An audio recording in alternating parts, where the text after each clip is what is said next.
Hello, it's Hanshi Ken, and I'm here again with Soki, Bobby Me. Briggs. Hey, Soki, how you doing today? Doing all right. How about you? Oh, doing pretty good. Well, for this episode, it's though I'm joyful to see you and happy about that. It's kind of a sad episode in a way because we had some sad news this week. Chuck Norris passed at 86. He had just had his 86th birthday on 10 March of this year. Yeah.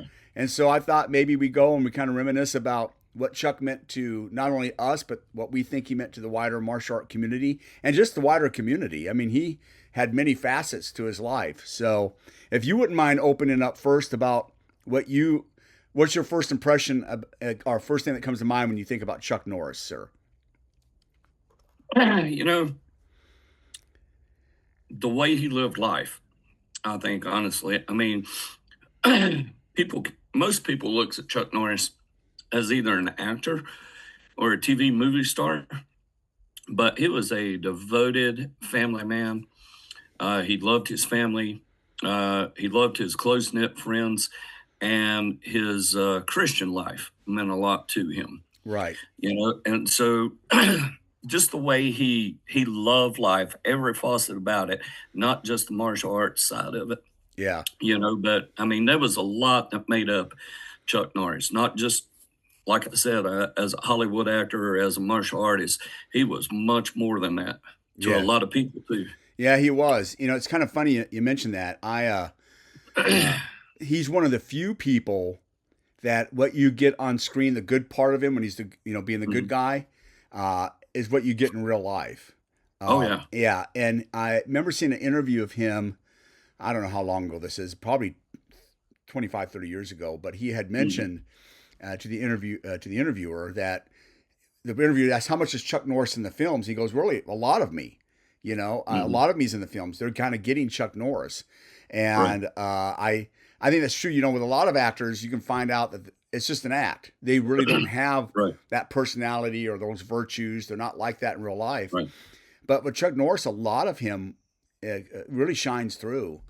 And Mhm. I think this is going to sound weird, but as a young teen, uh, not from when I saw Way of the Dragon. I mean, he played the bad guy, but when his first movie that I saw, where he was the main star, Good Guys Were Black, that kind of Yeah. seemed, for some reason, I felt, well, that is Chuck Norris. He's this good guy, Mhm. wants to beat bad guys, and each subsequent movie, you kind of get, yeah, Right. this is the type of guy who does really care about people and stuff. For some reason, I always felt that, and then it's kind of true. So his personality in life really shines through in Yeah. those moments. In the Philippines, were you there yet when he had to stay on Clark Air Base for a week? It's funny that you mentioned that. I was going to ask you the same question, Yeah, yeah. because I got a story behind that, and I'm not sure if you were in their dojo at the time. I'm not sure if No, this is before you started, it, before we started training together, or whether it was after we started training together. But yeah, I met him at Clark Air Base. yeah. I got to meet him real quick. That was the first time I've ever met him. Yeah, I got to meet him too, but no, I was not in the dojo yet. I had started, Yeah. I think, soon after that. Hmm. And but if you want to tell your experience first, then I'll tell mine. Mine wasn't very detailed actually when I met him there. It was pretty Yeah, brief. mine wasn't. I mean, it was a total surprise, and this would just show you what kind of man that he actually was. Um, I think he, I think he was over there either filming Delta Force, either I think it was either Delta Force 2 or Missing in Action 2. Anyway, it was during this time, when they had the helicopter crash and Right. killed a lot of those people. And Chuck and some of the other actors and the producers, they came up to Clark Air Base and actually spent a few nights up there. Right. I think they stayed three, if I'm not mistaken, 3 nights up there. And everywhere where you'd go, he's former Air Force, Mm-hmm. and everywhere where he would go, he would always come out and talk to the troops, shake hands with the troops, and stuff like that, and tell them how much he appreciated their service. Because I think he spent 6 years in the Air Force, if I'm not mistaken. It was either Yeah. 4 or 6. Yeah, 4 or 6. I don't remember, but he was a cop Yeah, like us. He was. yeah, Yeah. and he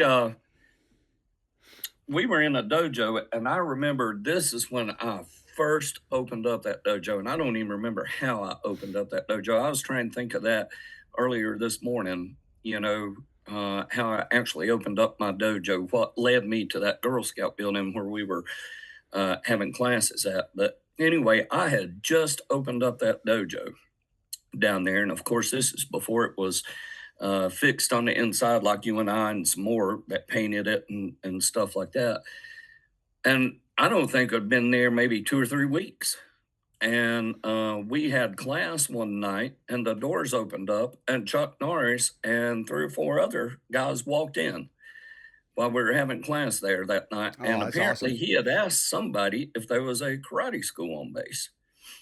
And somebody told him that, according to what he told me, was somebody had told him that they thought that a new guy had just opened up a karate school building in the Girl Scout hut down there.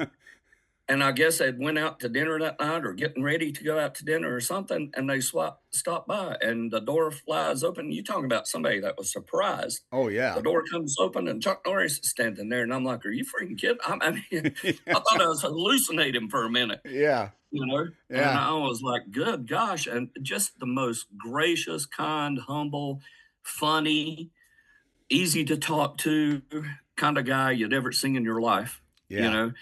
And but I think he stayed a total of like 3 days on the base because when they had the helicopter crash, I think he came in. He came in, from my understanding, stayed a few nights on the base. They went down wherever it was, one of the Philippine Islands, and was filming that. They had the helicopter crash, and then he came back up there with whoever this entourage was that was with him, and stayed another couple of nights Yeah. or something. But Yeah, I remember a lot of it, not all of it, because I mean, I don't remember how long I've been there, but not very long.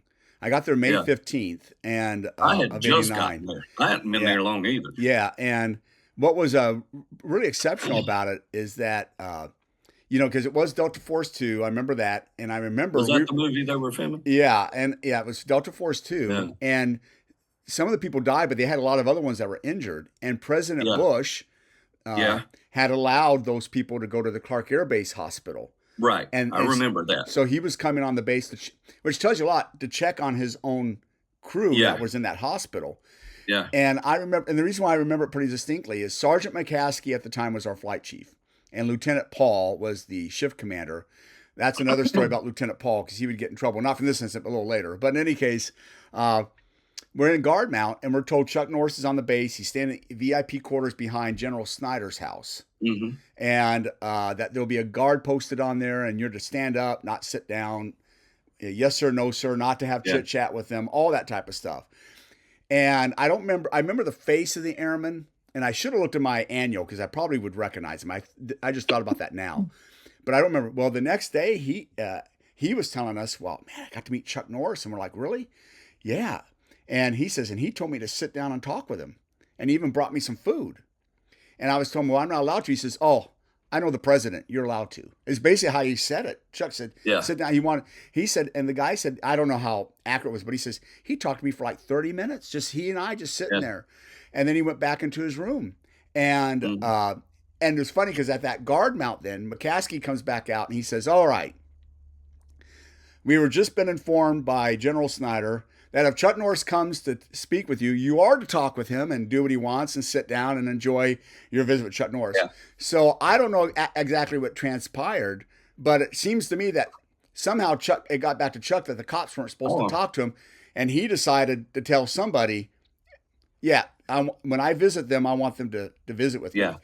And then he I came. heard that he went to like 2 or 3 posts Well, and was that's talking that's to where I people. got to meet him. He came out. I was at Friendship Post because I was a senior airman there. I hadn't made buck yet or staff sergeant, Yeah, and I was a senior airman, and I was at Friendship Post. If you remember where that particular gate was yeah, at, and he was with Lieutenant Paul and Sergeant McCaskey that very night, going to mhm, all the posts that at yeah, least I knew of, and he came to ours, and I knew he's a big. You know me, I don't like to impose. Even people I'm a big fan of, like yeah, Even with Bill Wallace, I don't try to impose much, and I can visit with him if no one else is. But there's other people I just kind of back away, and I've always been kind of like that. And I was like that with him. But he came out, And I was the ranking guy, so I'd report my post to Lieutenant Paul and Sergeant McCaskey. Yeah, ranking guy's a senior airman, but really that's what you were. Usually that or a bug sergeant was at the gate. And so I reported the post, and there was two other airmen with me.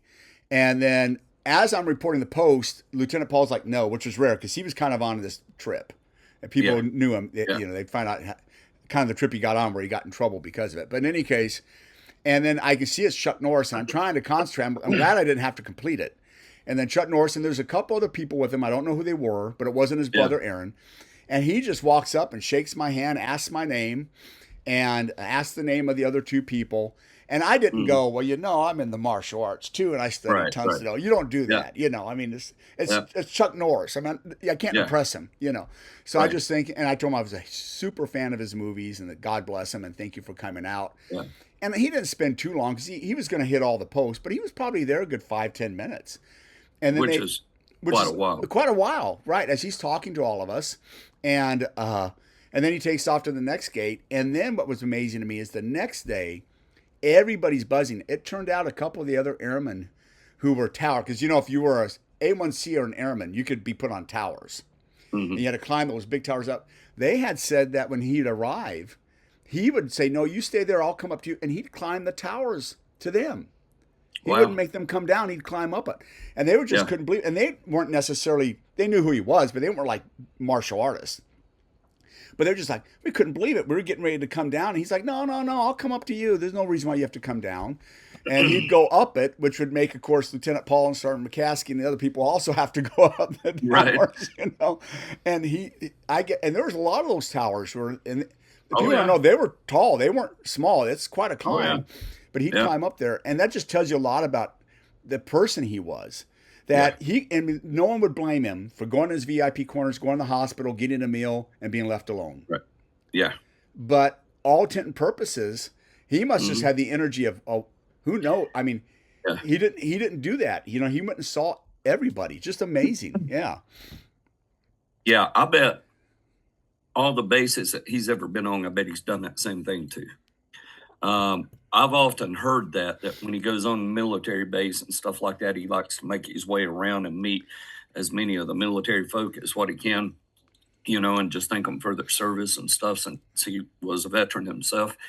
But yeah, I mean, you talk about the most surprised person in the world, and I didn't have very many students. And I told him, I said, I just got to the Philippines. We just started this. I don't think we'd even been in there a month, maybe a couple, 3 weeks, something like that. Probably didn't have over 6 or 7 people in class, right? And stuff. And he told me, he said, no, go on. I want to watch you teach for a while. And man, you probably fell off the spot. Yeah, I was like nervous. I'm like, what the heck, And but he made his way around to everybody and spoke to everybody and stuff like that. Back then there was no such thing as cell phones, so everybody didn't carry a cell phone with them. No. Everybody didn't even have a 35 millimeter camera with them. No, you didn't have that stuff. Now so it wasn't like you could document it or something. The only way people knew was by word of mouth. By word of mouth, or other people who were witnesses there. Yeah, yeah. People, the younger generation. We never got a know picture with him that night. I wished it was at the same time that where we had cell phones. Right. Or something like that. I'd love to have gotten a picture, but never got a picture. Well, back then, if you wanted a picture, you had to take a camera with you.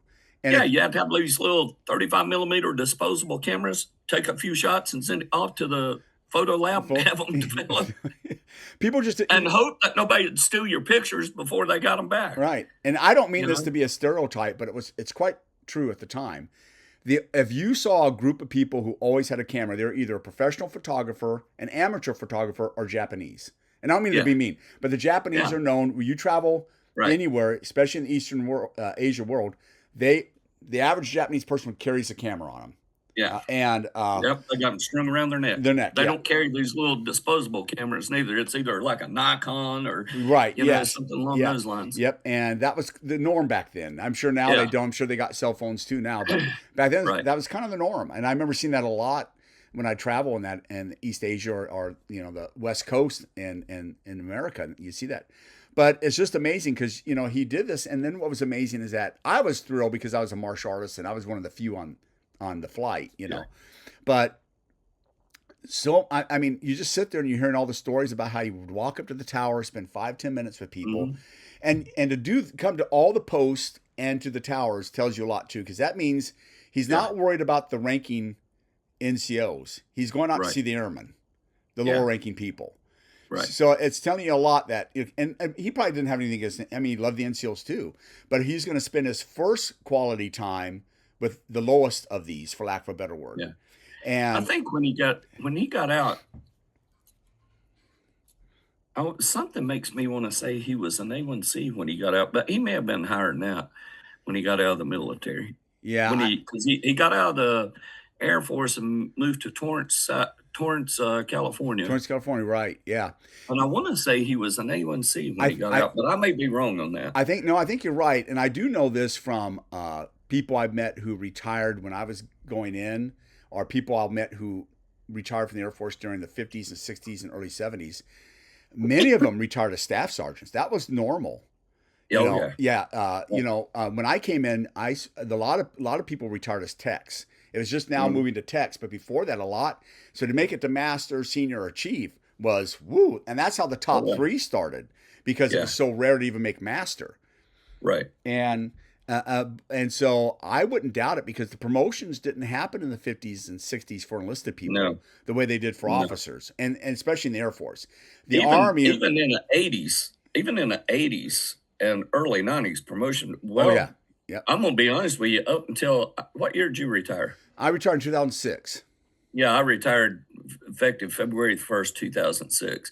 And when I retired, promotions was still pretty slow, but you had more people making master Right. than what you had, say, 8, 10 years before that. 8, 10 years before I retired, Yeah. like you said, hardly anybody made master, senior, or chief. Right. Making top three was it. Well, I remember when I made Yeah. staff sergeant, I was training under you, and I Mhm. had been in 3.5 years, and I was ready to term. I don't remember I sent the family to Hawaii to meet their other family because I needed the time just to study and work.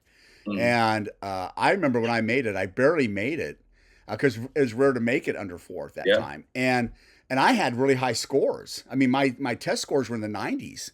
That's Oh how yeah. rare it was. You had to really, it was Yep. crazy. And then when I retired, people were making staff sergeant with scores in the mid 50s, low 50s. Yeah.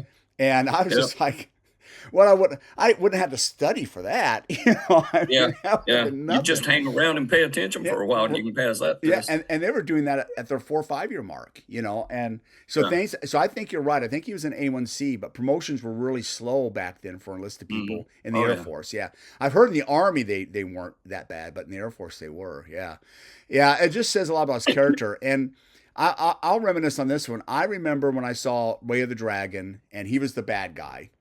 And I didn't really know his name after that. I learned it after that movie and didn't think much more of it until I started really collecting martial art magazines. This is before I even studied.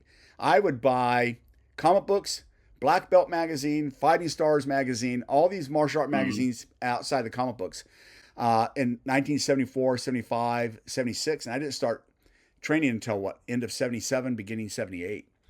And that's how I really learned about him. It was, oh, wow, Chuck Norris. He's the guy who fought Bruce Lee. And, oh, he's got Right. this. He's got a black belt in this. He does this and he does that. And Mhm. he was a world champion.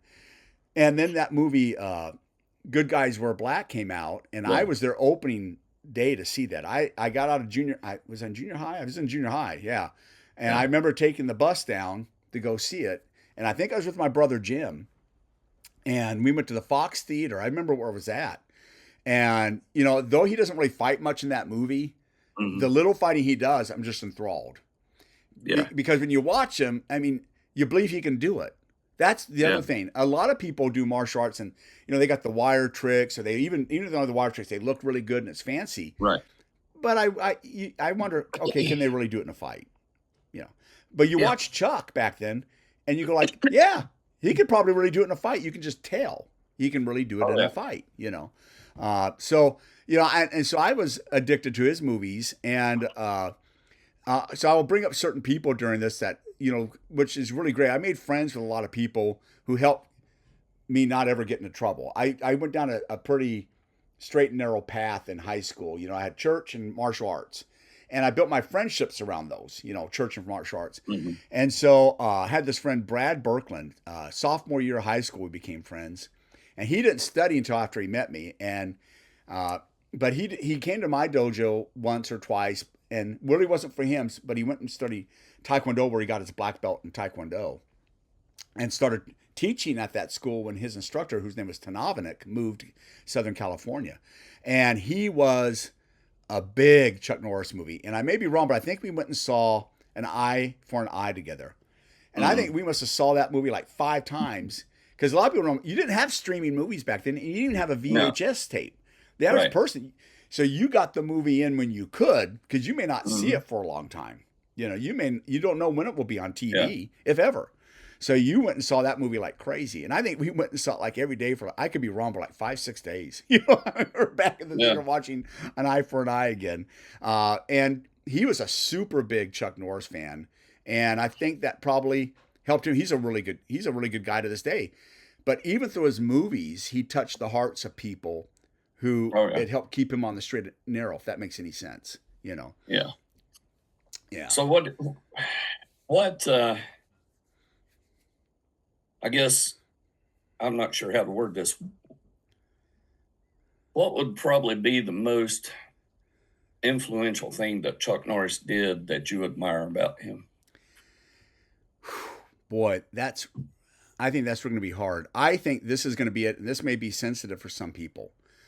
But he writes about it in his book Against All Odds, and he has given interviews about it. But I think it's a return to his Christian faith.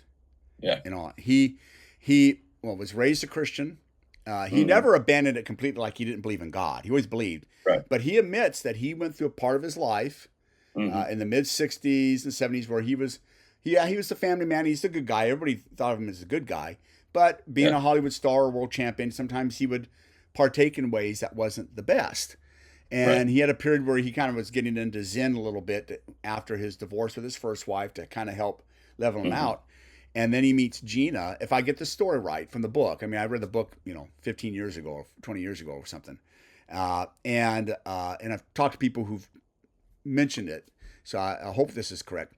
But after meeting Gina and getting married, she was, I think, a Baptist and was pretty devout. And it brought him back in the faith. And when he came back in the faith, he was on fire for it. I mean, and he was already a good guy. By that time, he had already started his Kickstart Drugs Out of program, and that's heavily in Dallas and Houston. I've met martial art instructors who teach at those schools, the public schools there, who worked for him. And so he was already committed to the community even before that. But to have the humility, because a lot of people don't. I'm okay. I'm a star. I'm a world champion. I don't need this. I don't need to go back to that. But to have the humility says, I strayed and I got to go back and I got to be better. That's a lot of humility for somebody to have. And it's not as easy as one thinks to have that humbleness to do that. Yeah, I agree. So that's probably the thing I admire him most about is that, and I want to make it sound like he didn't stray like in a way like people, doing mass amounts of drugs and living, and he wasn't mean to people. Still, he was known as being a very nice guy, but that he humbled himself, which leads me to the second one I was debating in my head. Is he was like Bruce Lee in this way? He was multifaceted. He had a black belt in Tung Sido, he had a black belt in Taekwondo, he had a black belt in Judo. And he also earned, and this is after he's a big star, a black belt in Brazilian Jiu-Jitsu. And this is after he's a big star, he takes Brazilian Jiu-Jitsu because he wants to be a well-rounded person. I mean, it's real easy when you're a middleweight champion, you're a world star, and no one's going to get you. You got bodyguards for crying out loud when you're in public, probably, or so many friends that can take care of that situation. But no, I need to go study that because I want to be good at that too. I want to go study that. Yeah. And to humble yourself, I mean, can you imagine, I think it's from the Machado brothers he studied under. Yeah, Machado. Yeah, and then to go in there and you're Chuck Norris, you walk into their dojo. Hey, I want to learn. Yeah. I don't know how it happened, but could you imagine being the Machado brothers like, Okay, come on. I mean, like, you're like, this Yeah, is Chuck freaking Norris, man, crying out loud. right. And he wanted though to learn, even though he had grappling experience in judo. Uh, Mm, and I'm a karate guy. The karate is me. But I've not taken like, regular monthly classes in grappling, like Brazilian Jiu- but I've taken seminars to help me out as a cop to make sure I was well rounded. mm, Because you never know when you're going to be on your feet, how to defend against grab if you go down. And right. same way, I think a good martial artist, if you're a grappler, you need to know how to strike and punch Oh, or yeah. avoid it. You've got to be well rounded if you can work in law Yeah, enforcement. I Otherwise, agree. don't work in law enforcement. You've got to, Yeah, and it may not be Brazilian Jiu Jitsu, it may be wrestling. I wrestled in junior high, but you've got to have some sort of those skills, um, and but to have the humility as a 6-time world champion, 7-time U.S. champion, big movie star by that time. He's already a oh, yeah, multimillionaire. It's just amazing. Yeah, just amazing. yeah. Yeah. What about you, Sophie? Yeah, I think probably one of the things that I love the most about him is his Christian values, his family values, and his Christian values. He's an unapologetically Christian, Right. or he was, and same way with his family, Right. with his wife, with his kids, with his grandkids, and stuff like that. And those values, his family values and his Christian values, I think that's probably the most impressive thing to me about it, because my Christian values are very important to me. I don't care who you are. I'll tell you, I mean, if you want to start talking um, any kind of different religious values or something like that, I mean, I'll talk with you and stuff. I've had people come in my class that has been very devout Christians. I've had people come in my class that has been atheists. I've had people come in my class that didn't believe the same way that I believe. And I've actually had people come in and try and change my point of view of how I open class. Because, we always open class with prayer, Right. and we usually close class with prayer. Same thing we do when someone's tested. That's fine. You don't like it. It's the same door you walked in. You can walk back out, but I'm not changing who I am. Right. You know, and my Christian values, my Christian life is probably the most integral part about me. Right. You know, Yeah. more so. I mean, when I leave this earth, I would rather be known more for my Christian values than I do as a martial artist or somebody that loved motorcycles or someone that loved whatever kind of ball team. None of that's near as important to me as my Christian values is. Right. Well, I'm not going to be doing splits when I'm with the Lord. Exactly. Yeah. you know, Yeah. the martial arts, I love it. It's me, but it's good Right. for this world and this earth. But I'm not going to Exactly. be spending my life in eternity doing martial arts. On Chuck again, I was going to bring up something that I thought was really funny. In the mid '90s, I had some people found I was in the martial arts because I was teaching at the base I was at, and they said, "Hey, is Chuck Norris really good? Or is he just an actor?" And I even got that in the early 2000s, and it showed you that in the '80s, everybody knew he was not just an actor. He used to be a world champion. But by the mid '90s and early 2000s, I'd have people when they found out I was in the martial arts ask me, "Hey, does that Chuck Norris really know anything?" And I'm like, "Does he know anything? He's a former world champion. What do you mean does he know anything?" But these people got so used to the wire tricks you started seeing in Oh yeah. movies and that type of stuff that flooded the market.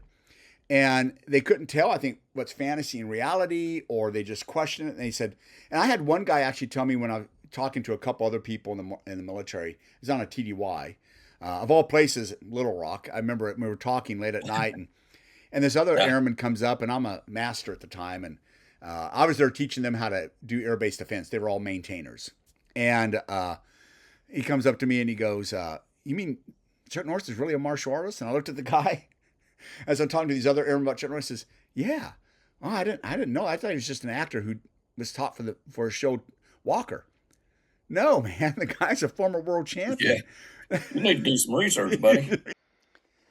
Well, hope you enjoyed part one of this special edition on Chuck Norris. Stay tuned for part two. Thank you so much.